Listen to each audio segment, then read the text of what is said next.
سمی خواهند آمد.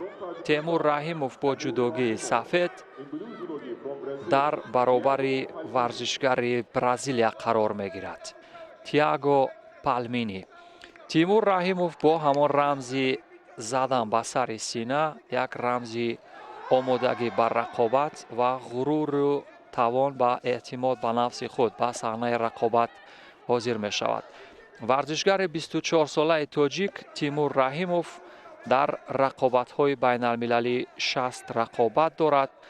او همکنون مراتبه هفتم هست که در رقابت های گرند سلم حاضر می شود و ببینیم این بار آیا شانسی بسیار خوبه که دارد برای رسیدن به نشان گرند سلم، آیا این شانس را خوب استفاده کرده می تواند یا نه وقت نشان خواهد داد. تیمور رحیموف در بخش سراپا بسیار عملهای جذاب دارد.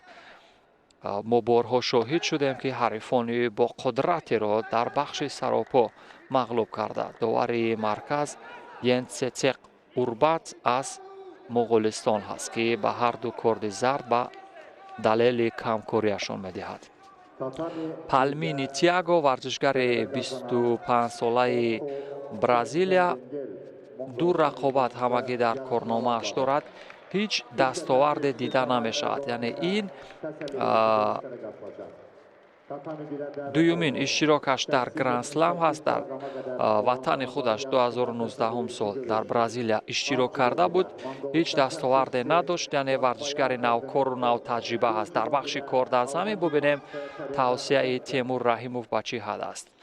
ولی پای ها را که حریف بسیار محکم پیچید و کمر حریف این عامل رها شدنش از اداره کردن حریفش شد. با حریف نزدیک می شود.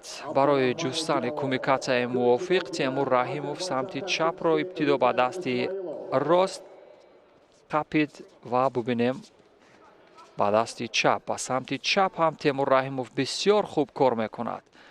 از پس گریبان حریف چنگی بسیار موافق با دست چپ پایزنی می کند. حریف از پای در می افتد. تسلیم می شود ورزشگر برزیلیا یا نه؟ نه، تسلیم نمی شود. اینجا همان موقع شیم وضع یا حالتی غافلگیر کردن حریف یا بوغی کردن حریف چندان خوب نبود. از این خاطر با پزشک یک لحظه ورزشگر برزیلیا نیاز پیدا می کند. تیمور رحیموف هم در حال نفس راست کردن هست. ما آخرین مراتبه هنر تیمور رحیموف را در بازی های المپی توکیو 2020 تماشا کرده بودیم. دوستان عزیز، در بازی های المپی بسیار خوب هنرنمایی کرد، ولی متاسفانه با یکی از ورزشگران با اقتدار، ورزشگری پر انرژی و در حال رشد و توسعه، گورام توشیشویلی گرجستانی روبرو شد و با توشیشویلی هم در بازی های المپی بسیار مبارزه خوب داشت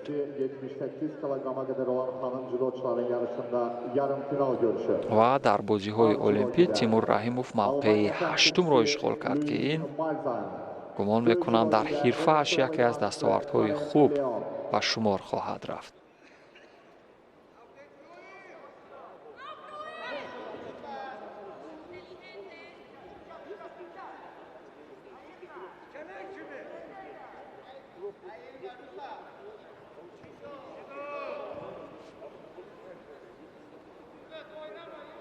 یک لحظه تنفس یا توقف است در رقابت تیمور رحیموف در برابر تییاگو پالمینی با دلیل اینکه عملکردی که تیمور رحیموف در بخش کار در زمین داشت شاید روی ورزشگری برزیلی آسیب دیده باشد. بعد از مراجعت به پزشک به صحنه رقابت برمیگردد با ادای احترام گذاشتن نسبت به همدیگر. چنگ اول را ورزشگر برزیلیا زد با گریبان حریف یا با گریبان تیمور. پایزنی ها هم بعضن اگر موافق هستند بسیار با مورد و بسیار جذاب هستند برای از پای در آوردن حریف. акнун аз гранд-слами бокӯи озарбойҷон ягона умедамон Темур Раҳимов аст. дар миёни сангинвазнҳо бахши томое наге чандон усули серистеъмол нест. ҳамон усуле ки дар мадди назар дошт варзишгари Бразилия иҷро кунад, худро ба пушт партоб кардан ё равиши худандоз ба пушт ва баъдан ҳарифро бо қудрати пойҳо ё бо аши ваза. 1.5 дақиқаи дигар то анҷоми вақти асосӣ. Темур Раҳимов кораш хуб аст дӯстони азиз. аз лиҳози ҳаракоти тактикӣ нисбат ба ҳариф ҳам бартарӣ дорад. ду корди зард ё ду шидо ба палмини Тиаго.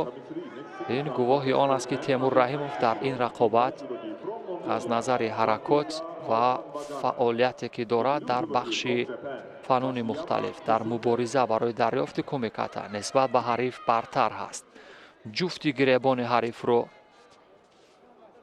дарёфт кард, чанг зад, вале самти қапиданро акнун дигар кард. бубинем қисмати рости гиребони ҳариф ва қисмати сари Остин барои як ҳалуки маъмулӣ агар тавонад дар ҳамин лаҳзаҳо муваффақ шавад Темур Раҳимов. пойзании паёпай ва довар чӣ ишора мекунад? ин ишора ба он аст ки Хансу кӯмаки сеюмро дар ин рақобат бубинем ва ин Хансу кӯмаке бар суди Темур Раҳимов хоҳад буд. бале, ба ҳамин тартиб камкорӣ ба Темур Раҳимов ва камкорӣ ба Тиаго Палмини. Темур Раҳимов дар марҳилаи чаҳор якниҳоӣ пирӯз мешавад, ба марҳилаи ниманиҳоӣ меравад. дӯстони азиз, дар марҳилаи ниманиҳоӣ бо ки рӯбарӯ хоҳад шуд? баъд аз чанд лаҳза хоҳем фаҳмид. пирӯзии аввали Темур Раҳимов муборак бошад ва